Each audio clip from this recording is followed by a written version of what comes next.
I knew something was wrong the moment I saw Brenda Patterson standing on my front porch with that clipboard clutched to her chest like a shield. She had that look on her face, the one that said she was about to ruin someone's day and enjoy every second of it. I had just gotten home from my shift at the hospital in Charlotte, still wearing my scrubs, and all I wanted was to collapse on my couch with a beer and forget about the 12-hour shift I had just pulled. But no, Brenda had other plans. "Mr. Owens," she said, her voice dripping with false sweetness, "we need to talk about your recent installation." I sighed and set my keys down on the small table by my front door. "What installation would that be, Brenda?" She adjusted her reading glasses and flipped through the papers on her clipboard with dramatic flourish. "The generator you installed last week. It's come to the attention of the homeowners association that you failed to submit the proper paperwork for approval before installation." "It's in my backyard," I said, trying to keep my voice level. "Behind the fence. Nobody can even see it from the street." Brenda's lips pursed into that familiar expression of disapproval. "Nevertheless, according to Section 7, subsection 4 of the HOA bylaws, any permanent installation or structure requires board approval prior to installation. You've violated this regulation." I had lived in this neighborhood in Concord, North Carolina for 5 years, and in that time, Brenda Patterson had made it her personal mission to enforce every single ridiculous rule in the HOA handbook. She was 53 years old, lived 3 houses down with her husband, who I had maybe seen twice, and served as the president of our neighborhood's HOA board with the kind of zealous dedication usually reserved for cult leaders. "Brenda, it's a backup generator." With hurricane season getting worse every year, I wanted to make sure I had power if we got hit. "You remember what happened 2 years ago when we lost power for 3 days? "That's irrelevant," she snapped. "Rules are rules. I'm issuing you a formal warning, and if you don't submit the proper paperwork within 14 days, you'll be fined $500. I felt my jaw clench. $500 for paperwork on something I've already installed. "Should have thought of that before you broke the rules," Brenda said with a smile that didn't reach her eyes. "And there's another matter. Mrs. Henderson from 2 streets over has filed a noise complaint." "A noise complaint. I've run the generator exactly twice to test it. Each time for maybe 15 minutes in the middle of the afternoon." Brenda made a note on her clipboard. "Mrs. Henderson states that the noise was disruptive and excessive. The HOA takes noise complaints very seriously. That's an additional $250 fine." "This is insane," I said, my exhaustion giving way to anger. "I'm being fined $750 for taking steps to protect my home." "You're being fined for violating HOA regulations," Brenda corrected. "Pay the fines within 30 days, or we'll place a lien on your property." "Good day, Mr. Owens." She turned and walked back down my driveway with that self-satisfied stride of hers, her sensible shoes clicking against the pavement. I stood there for a moment, watching her go, wondering how someone could be so petty. The generator had cost me $3,000 to purchase and install. It was a quality Generac unit, properly wired by a licensed electrician, with all the necessary permits from the county. I had done everything right, everything legal. But I had forgotten about the HOA, about their endless bureaucratic nonsense. I went inside and pulled up the HOA bylaws on my laptop. Sure enough, there it was in Section 7, subsection 4. Any permanent installation requires board approval. The section was vague enough that it could apply to virtually anything from a new mailbox to a garden shed.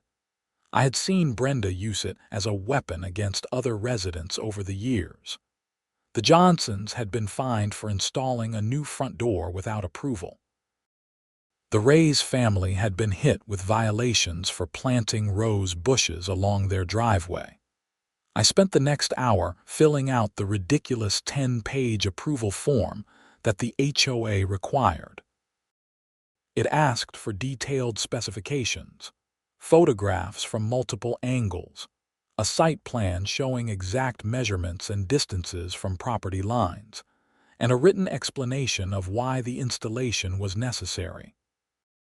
I included everything they asked for and more, attaching copies of the county permits and the electrician's certification. I even threw in documentation about the generator's noise levels, which were well within county regulations at 55 decibels from 50 feet away. The next morning before my shift, I dropped the packet off at Brenda's house. She answered the door in a pink bathrobe, her hair in curlers, looking annoyed at the early interruption. "Your paperwork," I said, handing her the thick envelope. "Everything you asked for." She took it without looking at it. "The board meets once a month. We'll review it at our next meeting on the 15th. "That's 3 weeks away," I protested. "That's the schedule," she said, and closed the door in my face. I went to work fuming.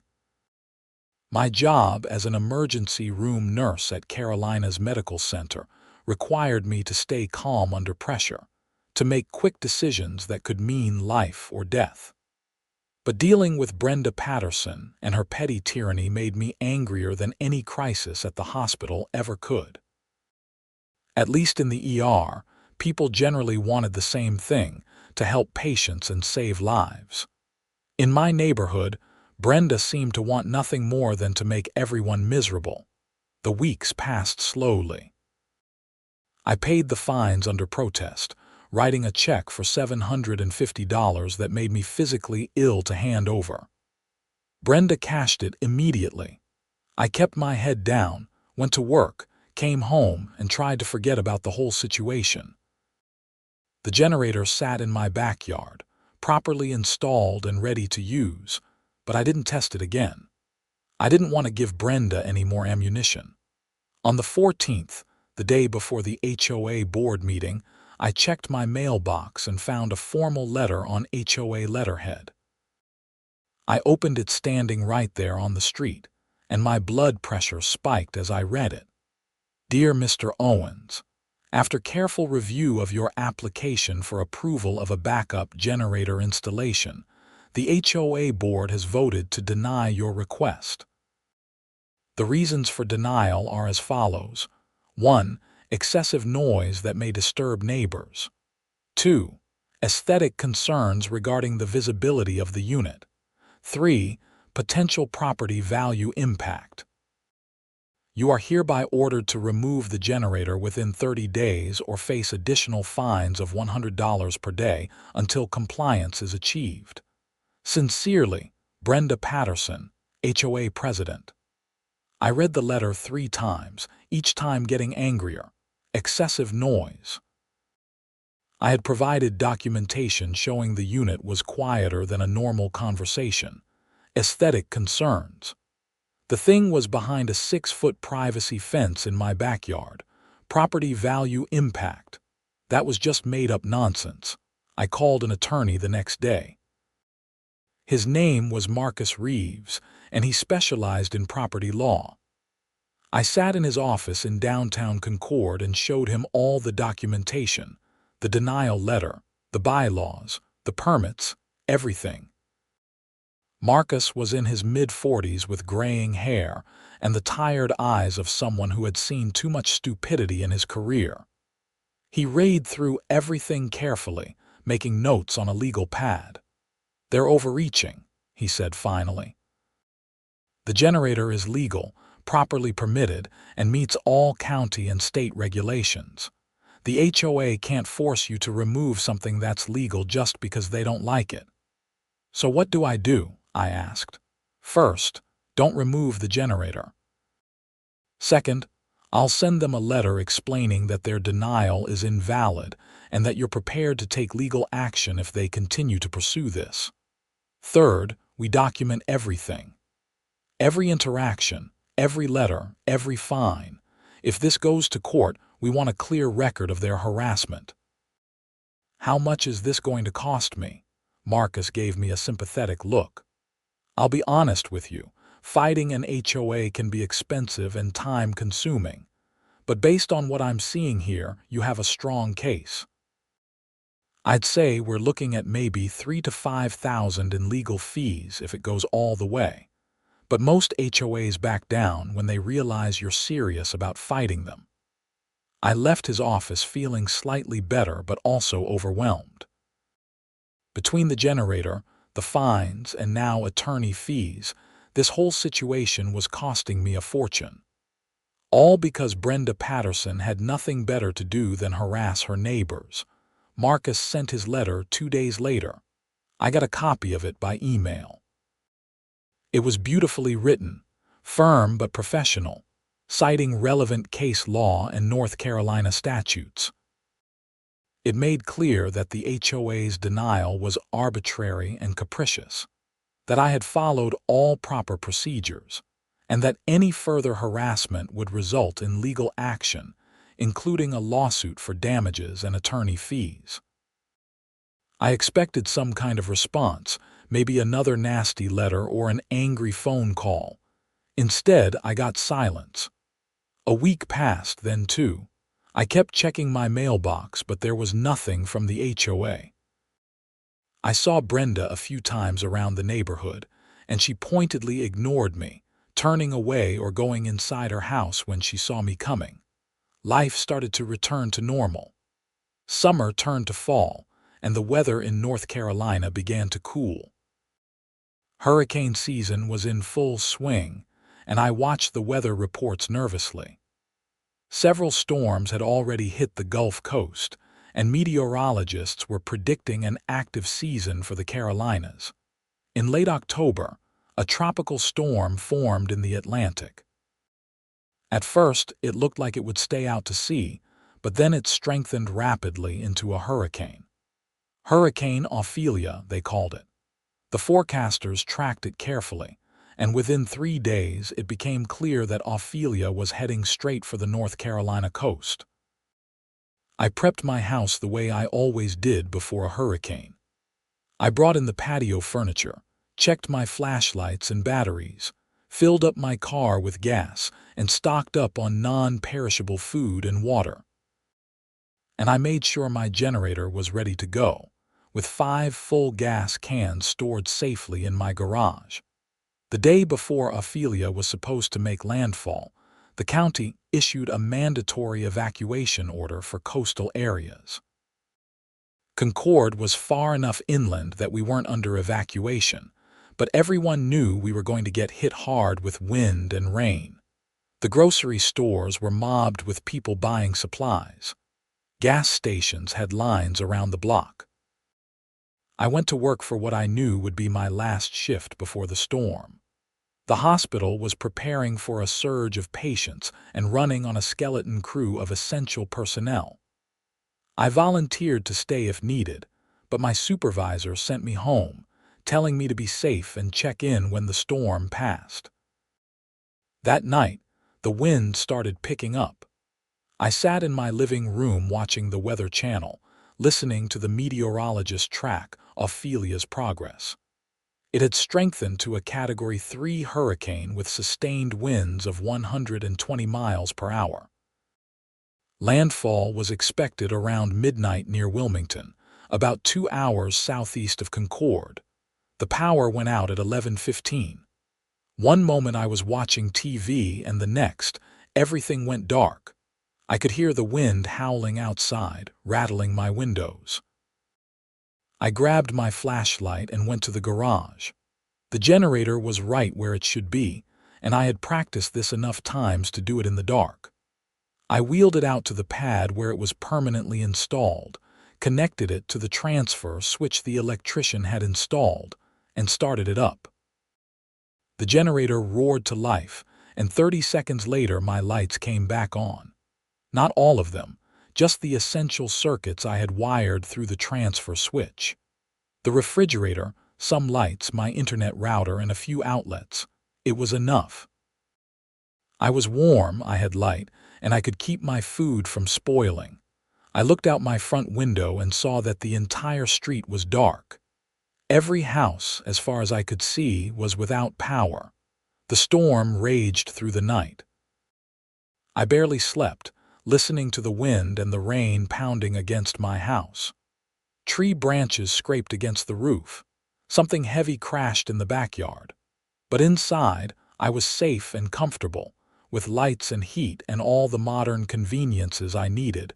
Morning came slowly. The storm had passed, but the rain continued, a steady downpour that turned the streets into rivers. I ventured outside to assess the damage. Tree branches were down everywhere. Power lines were hanging loose. One of my neighbors had a tree that had fallen across their driveway. The whole neighborhood looked like a disaster zone, and everyone was without power. Except me. I was standing in my front yard, picking up branches when my neighbor to the right, Dennis Martinez, came over. He was a retired veteran in his 60s, a good guy who I had helped jump-start his car a few times. "Hey, Trevor," he said, looking exhausted. "I couldn't help but notice your lights were on last night." "Generator," I said. "Installed it a few months back." "Smart thinking," Dennis said. "Listen, I hate to ask, but my wife has a medical condition. She needs to keep her insulin refrigerated. Would it be possible to plug our small cooler into your system? Just until the power comes back on, of course," I said immediately. "Come on over whenever you need to."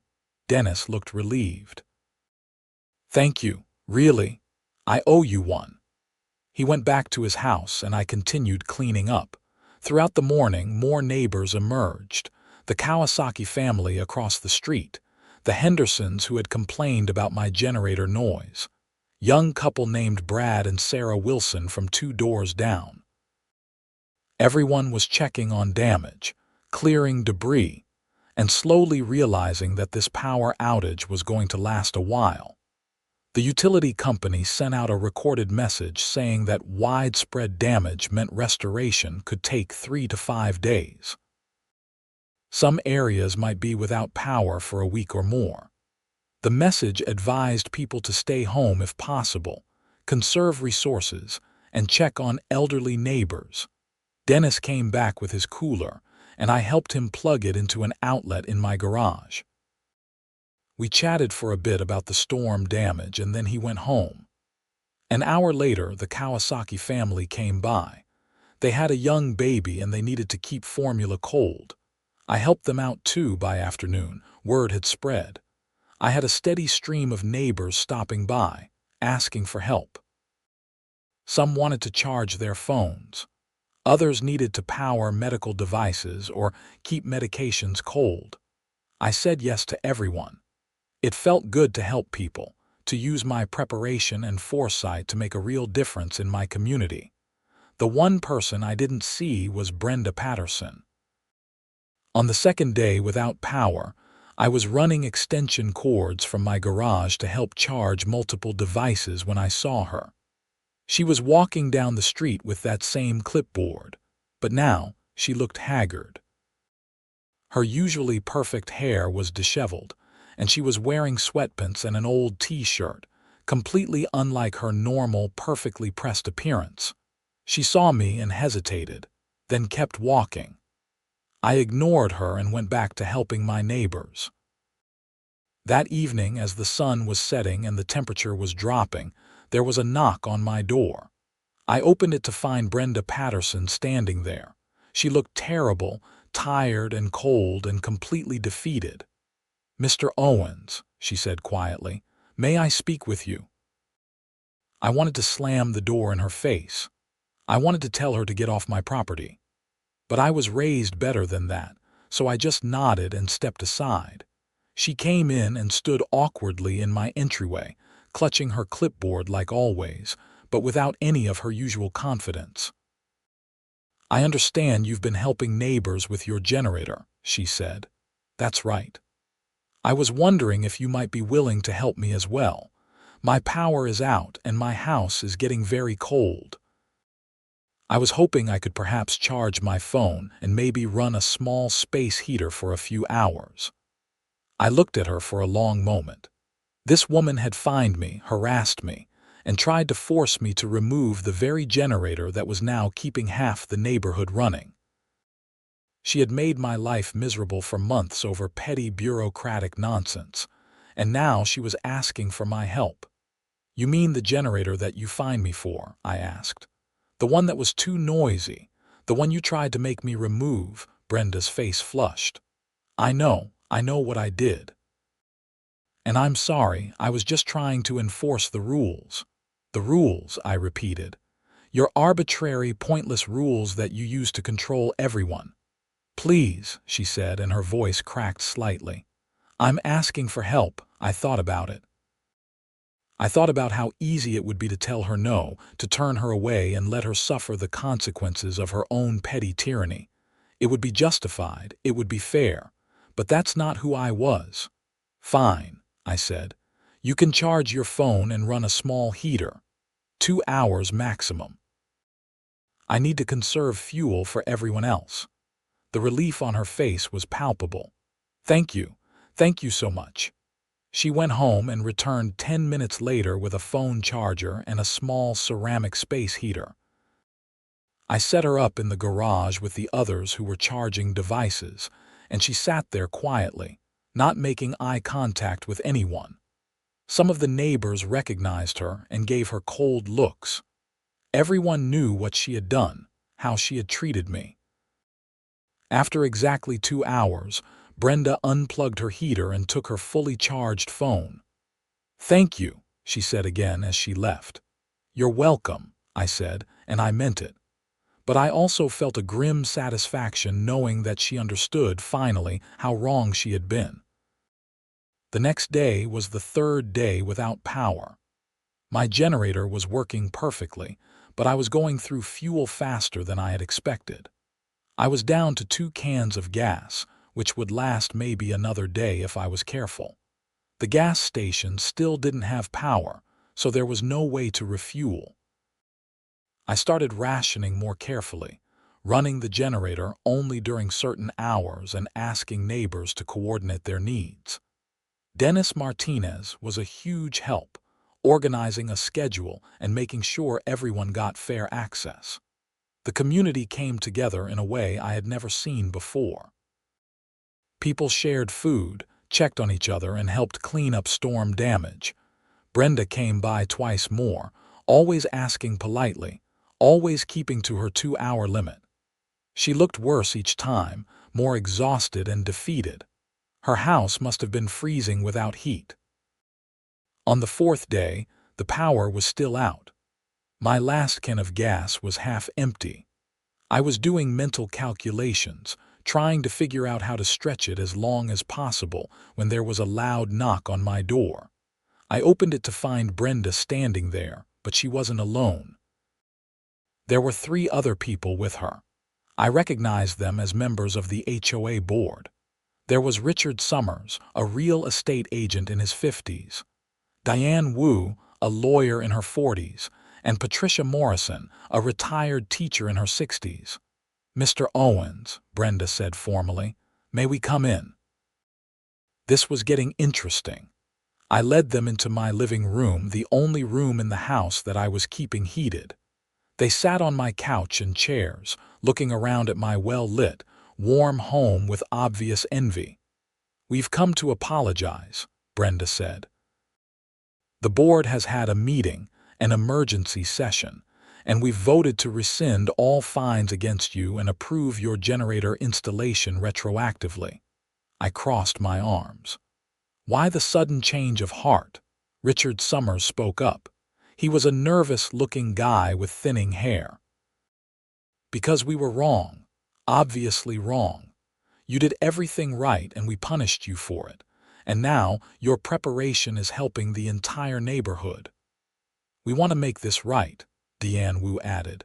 She had a no-nonsense manner that I suspected made her a formidable lawyer. "Not just rescinding the fines, but refunding what you already paid, plus reimbursing you for your attorney fees." And we'd like to change the HOA bylaws, Patricia Morrison said. She had kind eyes and seemed genuinely apologetic. To explicitly allow backup generators and other emergency preparedness equipment. No approval needed as long as it meets county and state regulations. I looked at Brenda. And you agree with all this? She nodded, not meeting my eyes. Yes, I was wrong. I've been wrong about a lot of things. I let the power of being HOA president go to my head, and I turned into someone I'm not proud of. I'm sorry, Trevor. Truly sorry. It was the first time she had ever used my first name. I accept your apology, I said, and I appreciate the board taking action, but I have a condition. They all looked at me nervously. Brenda needs to step down as HOA president.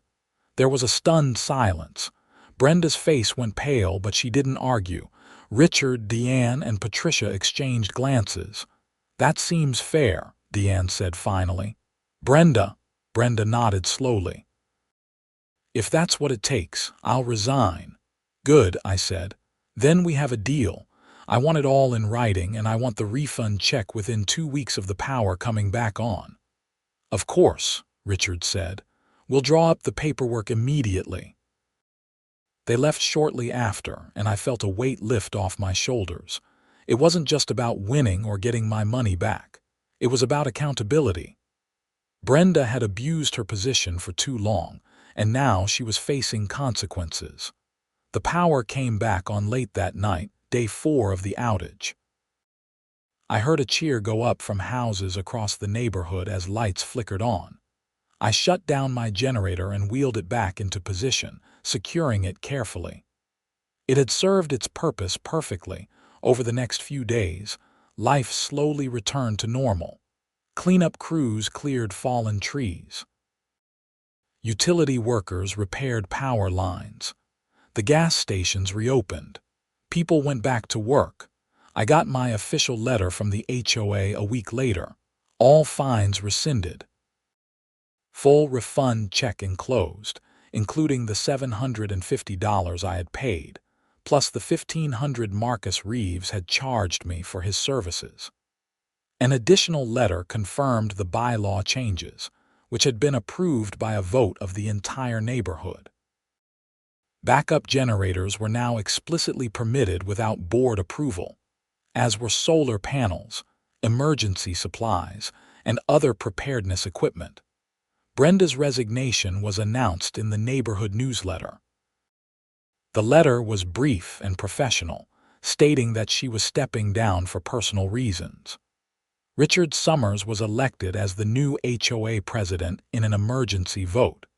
His first act was to send a personal letter to every resident, promising a new era of reasonable, common-sense governance. I saw Brenda a few weeks later at the neighborhood grocery store.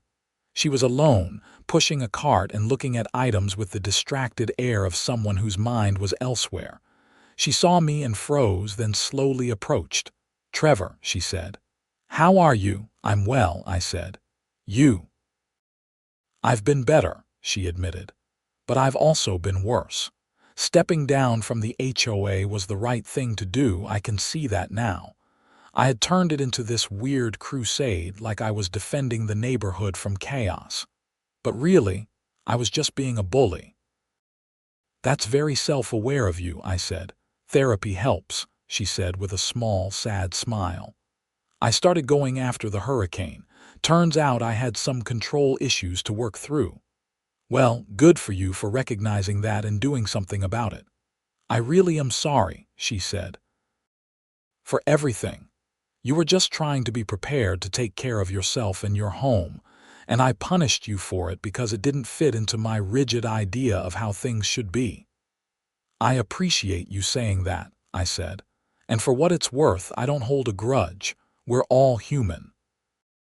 "We all make mistakes." She looked like she might cry. "Thank you. That means more than you know." We parted ways, and I continued my shopping. I felt genuinely good about the interaction.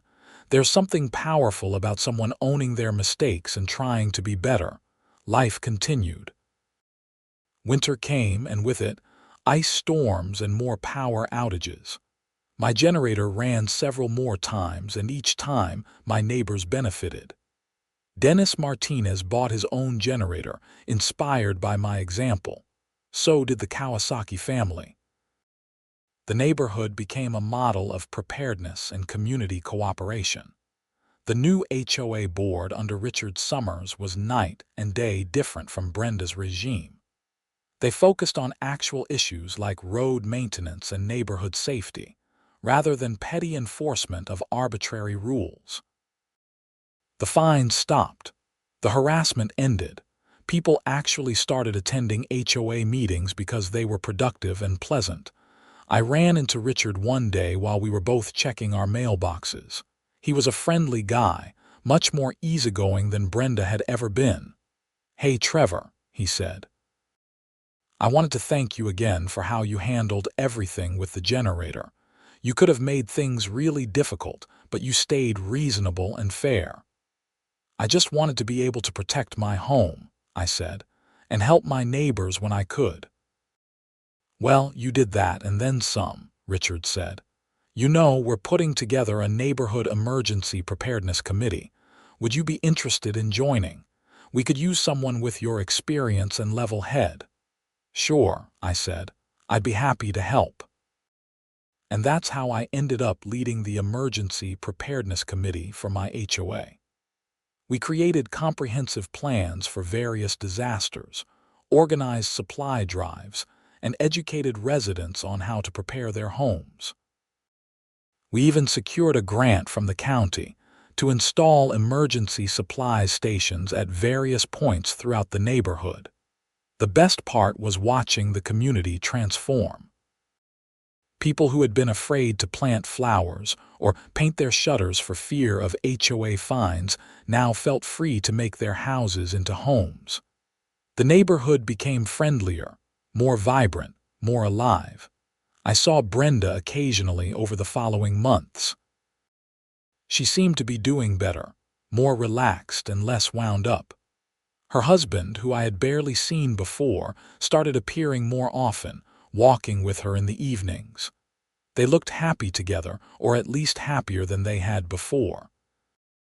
One evening in spring, about 6 months after the hurricane, there was a neighborhood cookout. It was Richard's idea, a way to bring everyone together and celebrate making it through a tough winter. I brought potato salad and stood around the grill with Dennis and some other neighbors, drinking beer and talking about the upcoming baseball season. Brenda showed up with her husband, whose name turned out to be Gerald. He was a quiet, gentle man who worked as an accountant. They brought homemade cookies, and Brenda actually smiled and chatted with people without that edge of judgment she used to carry everywhere.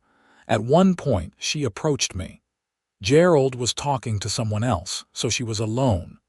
"Trevor," she said, "I just wanted to say one more time that I'm sorry for everything, and thank you for not making things worse than they had to be." "Water under the bridge," I said.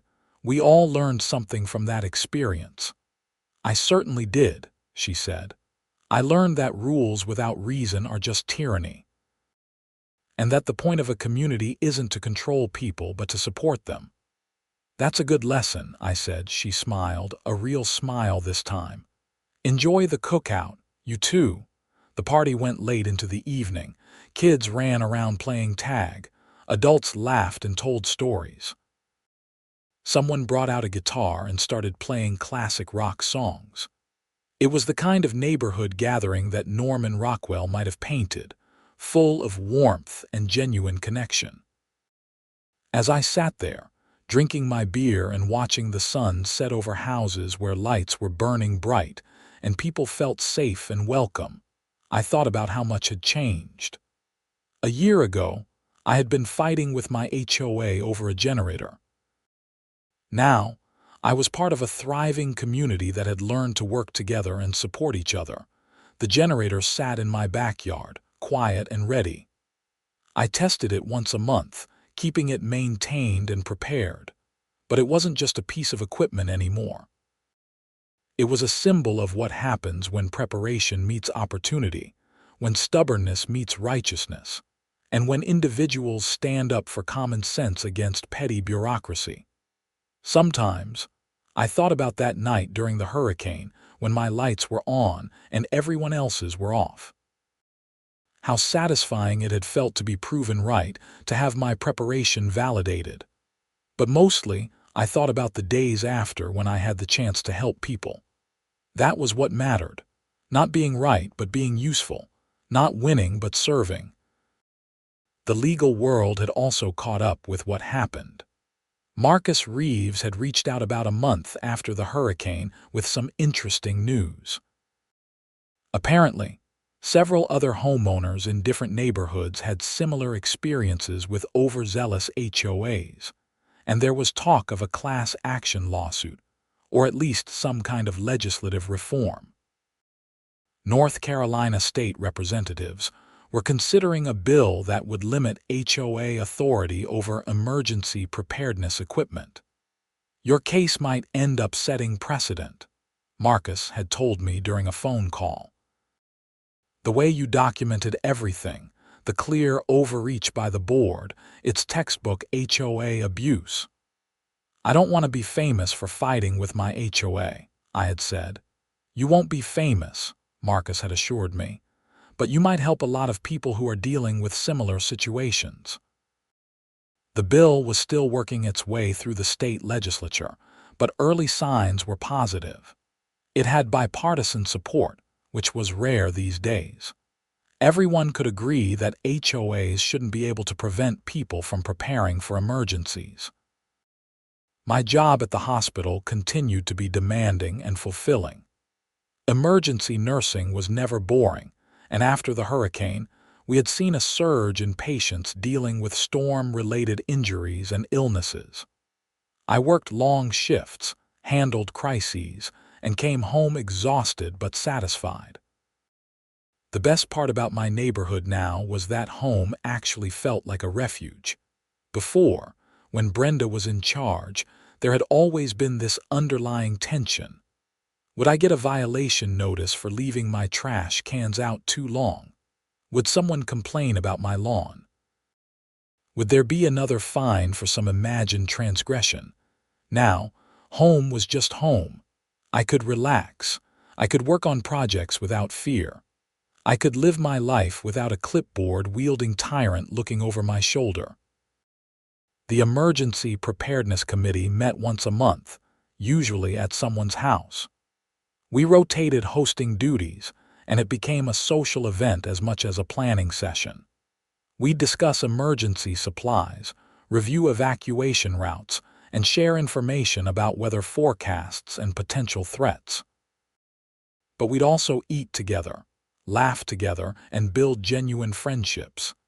Dennis Martinez became one of my closest friends.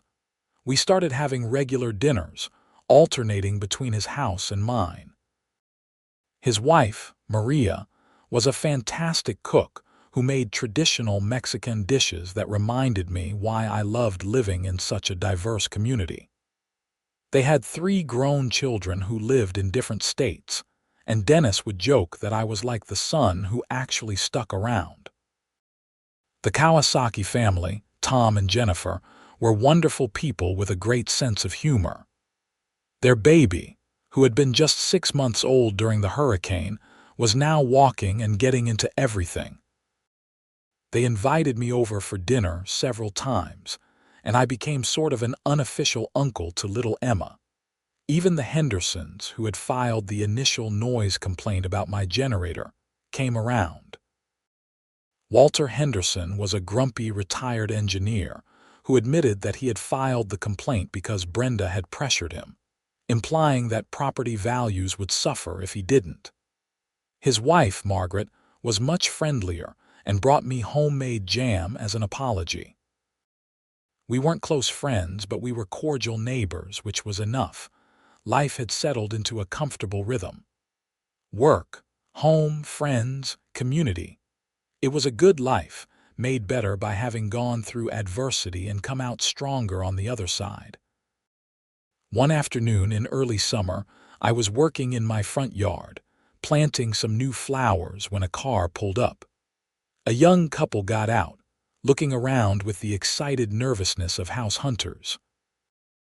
They walked up to the house next door, which had just gone up for sale after the previous owners retired to Florida. A real estate agent met them, and I overheard snippets of their conversation. The young woman was asking about the neighborhood, about the schools, about the community. The agent, who happened to be Richard Summers from the HOA board, was giving them the full pitch. "And this is one of the best neighborhoods in Concord," Richard was saying. "Great community spirit, very active HOA that focuses on real issues and lots of friendly neighbors. See that guy over there?" He pointed at me. "That's Trevor Owens. He leads our emergency preparedness committee. During the hurricane last year, he helped half the neighborhood with his generator. Real stand-up guy." I waved, a bit embarrassed by the praise.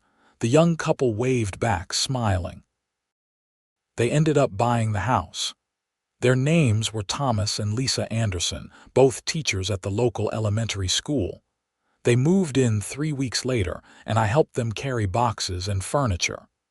They were great people, young and enthusiastic, exactly the kind of neighbors you wanted.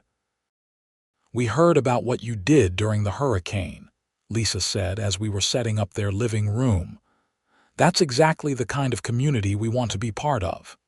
"It was just the right thing to do," I said. "Still," Thomas added, "it's good to know we live next to someone who's prepared and willing to help others." They settled in quickly, becoming active members of the community. Lisa joined the neighborhood book club. Thomas started coaching Little League for the neighborhood kids.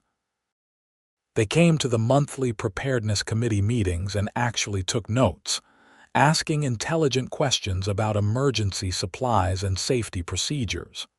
The summer passed peacefully. No hurricanes, no major storms, just the usual heat and humidity of a North Carolina summer. I worked, maintained my house and generator, spent time with friends, and enjoyed the simple pleasure of living in a community that functioned the way communities should. In August, the neighborhood held its annual meeting, where residents could voice concerns and vote on HOA matters. It was the first annual meeting since Brenda had stepped down, and the turnout was significantly higher than previous years. People actually wanted to participate now that the HOA wasn't just a vehicle for harassment. Richard Summers ran the meeting efficiently. The budget was reviewed and approved with minimal discussion. Several residents praised the new direction of the HOA. A few minor issues were raised, like fixing a pothole on Maple Street and trimming some overgrown trees near the entrance, but nothing controversial. Then, during the open forum portion of the meeting, Brenda stood up. There was a visible tension in the room. People remembered how her meetings had gone, the arbitrary enforcement, the petty fines.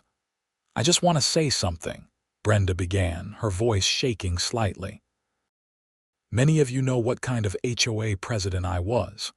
I was controlling, judgmental, and I made a lot of your lives harder than they needed to be. I'm not here to make excuses, but I am here to apologize publicly. I was wrong, and I'm sorry. And I want to thank the current board for showing me what leadership actually looks like." She sat down quickly, and there was a moment of silence. Then, someone started clapping. It was Dennis Martinez. Others joined in, and soon the whole room was applauding. Not because they had forgotten what Brenda had done, but because they recognized the courage it took to stand up and admit fault publicly. After the meeting, several people approached Brenda to thank her for her apology. She looked overwhelmed but grateful. Gerald stood beside her, supportive and proud. I approached her as people were leaving. "That took guts," I said. "It's been a long time coming," Brenda replied. "My therapist said I needed to make amends to really own what I did. So here I am." "Well, for what it's worth, I think you're doing great," I said. "We all screw up. What matters is what we do after." "Thank you, Trevor. That means a lot coming from you." As fall approached again, almost a year since Hurricane Ophelia, the neighborhood had transformed completely. The physical damage from the storm was long repaired. Trees had been replaced, roofs fixed, power lines restored. But the real transformation was in the people and the community itself. We had learned valuable lessons about preparation, about helping each other, about the importance of reasonable leadership. We had become closer, more connected, more resilient. The neighborhood wasn't just a collection of houses anymore. It was a genuine community. I maintained my generator religiously, testing it monthly, keeping it fueled and ready.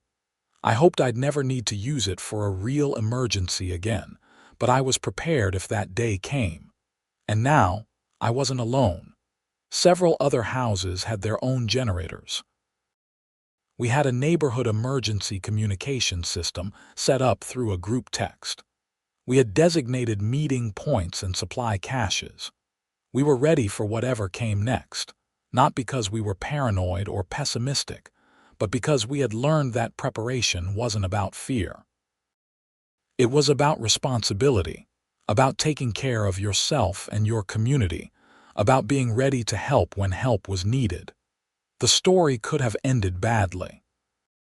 I could have been forced to remove my generator, could have spent thousands more on legal fees, could have ended up in a bitter, protracted fight with the HOA. But instead, through a combination of standing firm on principle and showing grace when it mattered, things had worked out better than I could have imagined. Sometimes, life has a way of teaching lessons to everyone involved. Brenda learned about humility and the dangers of unchecked authority. The neighborhood learned about the importance of reasonable governance. And I learned that being right isn't enough. You also have to be kind, to help even when you don't have to see people as humans rather than adversaries.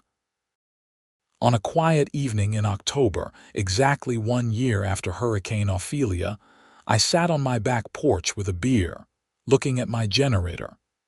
It sat there quietly, a mechanical sentinel ready to serve if needed. Beyond it, I could see the lights of my neighbors' houses, warm and inviting in the gathering dusk. Dennis was grilling in his backyard. I could smell the burgers and hear Maria laughing at something. The Kawasaki family was playing in their yard, little Emma squealing with delight as her father pushed her on a swing. The Andersons were sitting on their front porch, reading together in the fading light. It was peaceful. It was home. My phone buzzed with a text. It was from Richard Summers, reminding everyone about the Preparedness Committee meeting next week.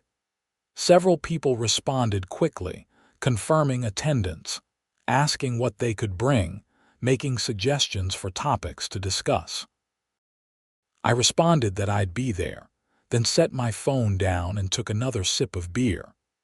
The generator hummed quietly as I started it up for the monthly test, a familiar sound that no longer drew complaints or fines. Instead, it was a sound of security, of preparation, of a community that had learned to value practical wisdom over petty rules. The sun set slowly over Concord, North Carolina, painting the sky in shades of orange and purple. Somewhere, another HOA was probably fining someone for something ridiculous. Somewhere, another Brenda Patterson was wielding a clipboard like a weapon. But not here. Not anymore. Here we had learned better. Here we had built something worth protecting. And I had a generator to help do exactly that, fully legal, fully approved, and ready whenever my community needed it. That night, as I went inside and turned off the generator after its test run, I felt a deep sense of satisfaction. Not because I had won some petty battle with an HOA, but because I had helped create something better. A community where people looked out for each other, where leadership served rather than ruled, where preparation was praised instead of punished. The generator would sit in my backyard for years to come, running when needed, silent when not. It would be there during future storms, future emergencies, future moments when the lights went out and neighbors needed help. And I would be there too, ready to assist, ready to serve, ready to be the kind of neighbor that everyone deserved, because in the end, that's what community is really about. Not rules and regulations, not fines and clipboards, but people helping people, standing together through storms both literal and figurative, and building something that lasts.